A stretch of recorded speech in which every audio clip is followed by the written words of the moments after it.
نحمده ونصلي على رسوله الكريم عن سعيد بن مسيب قال قدم معاویة المدینة۔ حضرت سعید بن مسیب رضی اللہ تعالیٰ عنہ سے روایت ہے، وہ عرض کرتے ہیں کہ حضرت معاویہ بن ابی سفیان رضی اللہ تعالیٰ عنہ مدینہ منورہ تشریف لائے، فخطبنا واخرج کبۃ من شعر، انہوں نے ہم سے خطاب کیا اور ہاتھ میں بالوں کا ایک گچھا نکالا، اور وہ گچھا ہمیں لہراتے ہوئے یہ بات ذکر فرمائی، فقال ما كنت ارى ان احدا يفعله الا اليهود، کہ میرا خیال یہ ہے کہ یہ یہودیوں کا ہی کام ہو سکتا ہے، کسی اور کا کام نہیں ہو سکتا۔ ان رسول اللہ صلی اللہ تعالی علیہ وسلم بلغہ سماہ الزورا، رسول کریم صلی اللہ علیہ وسلم سے یہ حدیث انہوں نے ہمیں ذکر کی کہ رسول کریم صلی اللہ علیہ وسلم کے پاس بھی ایسا ہی معاملہ پہنچا تھا، تو آپ علیہ الصلوۃ والسلام نے اسے جھوٹ قرار دیا تھا، آپ علیہ الصلوۃ والسلام نے اسے دھوکہ قرار دیا تھا۔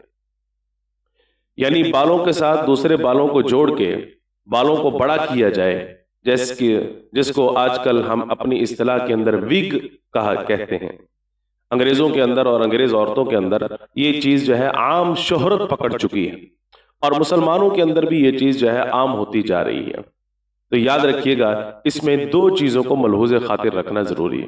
نمبر ایک، مسلمانوں کے لیے اور مسلمان عورتوں کے لیے اس کا استعمال اس وقت درست ہوتا ہے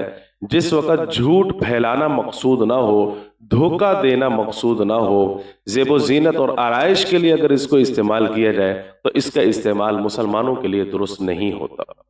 ضرورت کے لیے اگر کیا جاتا ہے تو اس کا استعمال جائز ہوگا۔ اور دوسری چیز جس کو ملحوظ خاطر جو ہے رکھنا ضروری ہے وہ یہ ہے کہ اگر بالوں کو بالوں کے ساتھ جوڑا جا رہا ہے تو اس میں اس چیز کو ملحوظ خاطر رکھنا ضروری ہے کہ انسان کے بال جو ہے دوسرے انسان کے بال کے ساتھ نہیں جوڑے جا سکتے۔ اسی طریقے سے خنزیر پگ کے جو بال ہے اس کے استعمال سے بھی اسلام نے ہمیں منع فرمایا ہے۔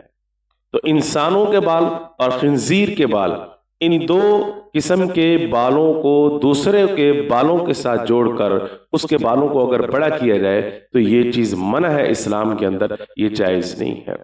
تو دو چیزوں کو ملحوظ خاطر رکھیں۔ نمبر ایک تو دھوکہ دینا مقصود نہ ہو، جھوٹ پھیلانا مقصود نہ ہو، زیب و زینت اور آرائش کے لیے نہ ہو بلکہ ضرورت کے لیے ہو۔ اور دوسری چیز یہ ہے کہ انسان کے بال اور خنزیر کے بال جو ہے وہ جوڑے نہ جائیں۔ اس کے علاوہ مصنوعی بال ہوں، نقلی بال ہوں، جیسے پراندہ وغیرہ جو ہے مل جاتا ہے، ضرورت کی وجہ سے جو ہے ہم اس کو استعمال کر رہے ہیں تو اس کا لگانا ہمارے لیے جائز ہوگا، کیونکہ رسول کریم صلی اللہ علیہ وسلم نے ایک حدیث مبارکہ میں واضح طور پر ارشاد فرمایا، جو بالوں کو بالوں کے ساتھ جوڑتی ہے اللہ اور اس کے رسول کی اس کے اوپر لعنت پڑتی ہے۔